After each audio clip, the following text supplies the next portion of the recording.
مضبوطی سے پکڑ لو اور منتشر نہ ہو، تفرقہ پیدا نہ کرو، فرقہ بندی نہ کرو، آپس میں بٹو مت، یکجا ہو جاؤ، ایک دل ہو جاؤ، یک زبان ہو جاؤ۔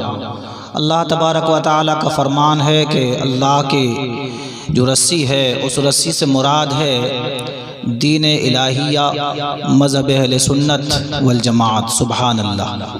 اللہ چاہتا ہے کہ ہم اس کے دین کو مضبوطی سے تھام لیں، اور تھامنا یہ ہے کہ ہم سب سے پہلے اپنے ایمان کو مستحکم کرنے کی کوشش کریں، یعنی جو چیزیں جو باتیں اللہ کی طرف سے ہم تک پہنچیں ہم ان سب کو سچے دل سے مانیں، قبول کریں، اور اس کے ساتھ ساتھ احکامات الہیہ جو ہمارے لیے واجب الادا ہیں، ضروری ہیں، ان کو ان کے وقتوں میں ادا کریں۔ یہ ہمارے لیے ضروری ہے، اور اس بات میں ہم سب متفق ہو جائیں، یکجا ہو جائیں۔ اور میں اپنے خیال سے کہوں کہ ہم سب کو ایک پلیٹ فارم پہ کھڑے ہو کر، ایک جا ہو کر کسی بھی دینی کام کو کرنے میں زیادہ فائدہ ہے، اور جب سب لوگ کسی ایک کام کو ایک دل ایک زبان ہو کر ایک جا ہو کر اگر کریں تو امید یہ ہے اور قوی امید ہے کہ وہ کام پائے تکمیل کو پہنچے گا، اور ایسا ہوتا بھی ہے۔ لیکن جب لوگ بٹ جاتے ہیں، منتشر ہو جاتے ہیں، مزاج الگ رہتے ہیں، ذہن منتشر رہتے ہیں، رائیں بدل جاتی ہیں، تو پھر اس میں کچھ نہ کچھ نقصان یا اس میں خرابی پیدا ہو جاتی ہے۔ پیارے اسلامی بھائیوں، اللہ کے دین کی رسی کو مضبوطی سے تھام لو، یعنی سب سے پہلے اپنے ایمان کو مضبوط کرو۔ اب ہمارا اور آپ کا حال یہ ہے، قبر کی بات آئے تو لوگ کہہ دیتے ہیں جو ہوگا دیکھا جائے گا، حشر کی بات آئے تو کہہ دیتے ہیں جو ہوگا دیکھا جائے گا۔ کیا قبر کا اور حشر کا معاملہ اتنا آسان ہے کہ ہمارے یہ کہہ دینے سے آسان ہو جائے گا کہ جو ہوگا دیکھا جائے گا؟ کیا یہ کہہ دینا یہاں صحیح ہے؟ یہ غلط نہیں ہے، یقیناً غلط ہے، اور اتنا غلط ہے کہ جو لوگ ایسا کہتے ہیں وہ یقیناً قبر میں اور حشر میں نقصان اٹھانے والے ہیں، وہ یقیناً خسارے میں رہنے والے ہیں۔ ہمارے نوجوان تو ابھی سے چلنے لگے، جبکہ خاص تقاریر باقی ہیں۔ ہمارے علماء بڑے یہاں تشریف رکھتے ہیں اور آنے والے بھی ہیں، اب یہ کودنے والے ہیں۔ انہیں بری تو لگتی ہوگی میں جو کہہ رہا ہوں، کودنے والے ہیں، یہ کودنے والوں کو پسند کرتے ہیں، اچھل کود پسند ہے زیادہ تر نوجوانوں کو۔ نوجوانوں کو جب حال یہ ہے کہ دین کی بات سن نہیں سکتے، عمل کون کرے گا؟ سننا تک پسند نہیں ہے، علماء کی بات سننے کو راضی نہیں ہے قوم، تو یہ عمل کون کرے گا؟ سن بھی لیتے ہیں تو آتے نہیں مسجد میں، جاتے نہیں کبھی مدرسے میں، بیٹھتے نہیں کبھی اہل علم کے پاس کہ کچھ دینی بات سیکھ لیں، سیکھنے کی نیت سے جاتے ہی نہیں ہیں۔ جلسوں میں بھی یا میلاد شریف میں کہیے، اب لوگ میلاد اور جلسے کو الگ الگ مانتے ہیں، ایک ہی نام ہے، ایک ہی چیز ہے، نام سے کوئی بڑا چھوٹا نہیں ہوتا۔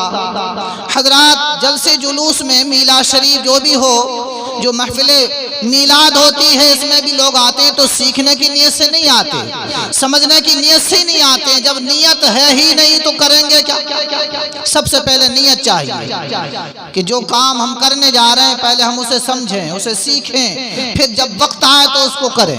جس چیز کو ہم سمجھیں اس کو اس کے وقت میں ہم بجا لائیں، یہ نیت ہونا چاہیے، لیکن نیت ہی نہیں ہوتی۔ پیارے اسلامی بھائیوں، جب نیت ہی نہیں ہے کچھ سیکھنے کی، سننے اور سمجھنے کی، تو پھر کرے گا کون؟ اور اسی لیے حالات، یہ جو دگرگوں حالات ہیں، ناسازگار ہیں، یہی وجہ ہے ہماری قوم کے لیے۔ اللہ تعالیٰ سمجھ عطا فرمائے ہم سب کو، تمام اہل ایمان کو۔ پیارے اسلامی بھائیوں، ضرورت ہے اور بہت زیادہ ضرورت ہے، سب سے پہلے اپنے بچوں کو دینی تعلیم سے آگاہ کیا جائے، دنیاوی تعلیم انہیں دی جائے، حالات حاضرہ سے انہیں آگاہ کیا جائے۔ اب لوگ گھروں میں اپنے بچوں کو اللہ کا نام نہیں سکھاتے، حضور کا نام نہیں بتاتے، دین کی باتیں نہیں سکھاتے، اور حالت تو یہ ہے اب کہ ماں باپ نہ اولاد کو وضو سکھاتے ہیں، نہ غسل سکھاتے ہیں، نہ طریقہ نماز سکھاتے بتاتے ہیں، جبکہ یہ ذمہ داری ہے ماں باپ کی۔ اچھا، ماں باپ خود سکھانے یا بتانے کے قابل نہیں ہیں تو کم از کم اس بچے کو کسی دوسرے کے پاس تو سکھانے کے لیے بٹھایا جا سکتا ہے، سکھانے کے لیے کسی کو سپرد کیا جا سکتا ہے، لیکن یہ بھی نہیں کر رہے لوگ۔ تو پھر حالات کیا ہوں گے؟ کون دین کو سمجھے گا؟ کتنے ایسے لوگ ہیں قوم میں، چند ہی لوگ جانتے ہیں صحیح سے، اور زیادہ تعداد ایسی ہے جو کورے ہیں بالکل۔ پیارے اسلامی بھائیوں، سمجھو اپنے دین و مذہب کو، پہچانو اپنے اللہ کو، تمیز رکھو حرام اور حلال کی، یہ بہت ضروری ہے۔ اللہ فرماتا ہے تم اللہ کی رسی کو مضبوطی سے تھام لو، منتشر نہ ہو، تفرقہ پیدا نہ کرو، فرقہ بندی پیدا نہ کرو۔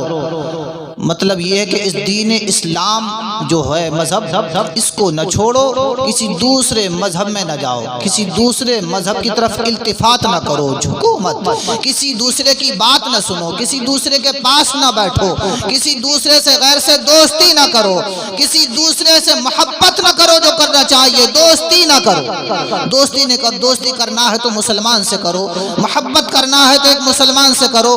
اور ہماری قوم میں تو بگاڑ ہی بگاڑ ہے، چھوٹے بڑے ہیں، برادری میں بہت چھوٹا بڑا فرق ہے، شیخ ہے تو بڑا ہے، پٹھان ہے تو بڑا ہے، کوئی دھوبی ہے تو چھوٹا، نائی ہے تو چھوٹا۔ یہ چھوٹا بڑا کہاں سے آیا ہے؟ حالانکہ مذہب اسلام میں مسلمان مسلمان ہے۔ اور میں ایک بات کہہ دوں، عالم ہو یا ان پڑھ، ایمان لانے میں تو سبھی برابر ہیں۔ ایمان کسی کا مضبوط ہے، کسی کا کمزور ہے، یہ الگ بات ہے۔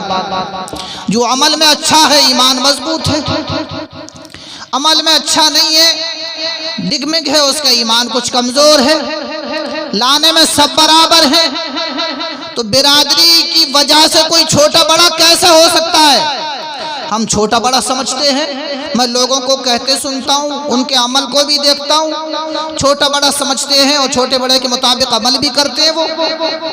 حالانکہ اعلیٰ حضرت علی رحمۃ اللہ رضوان نے یہ لکھا ہے کہ اگر ایک بھنگی جو کوڑا کرکٹ گندگی اٹھانے کا کام کرتا ہو اور وہ مسلمان ہو جائے، ایمان لے آئے، تو پھر وہ مسجد میں حاضر ہو نماز کے لیے، اگلی صف میں بیٹھے، دائیں بیٹھے یا بائیں بیٹھے، جہاں اسے جگہ ملے وہاں نماز پڑھے، کسی دوسرے کو حق نہیں ہے اسے ہٹانے کا، جہاں وہ کھڑا ہو کر کے نماز پڑھنا چاہتا ہے پڑھ سکتا ہے، کوئی اسے ہٹا نہیں سکتا۔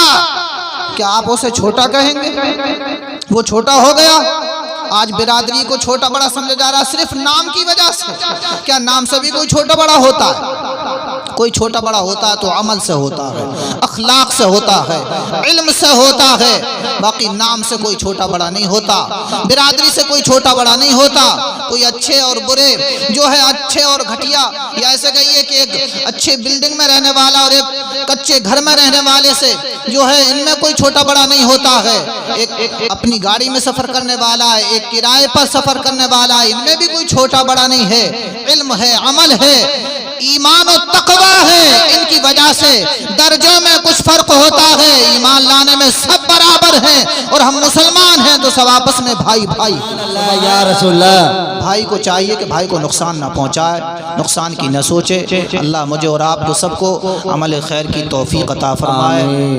استغفر اللہ لی ولکم اجمعین انہ هو الغفور الرحیم۔ کلمہ شریف پڑھ لیں، لا الہ الا اللہ محمد الرسول اللہ صلی اللہ تعالی علیہ وآلہ وصحبہ وسلم۔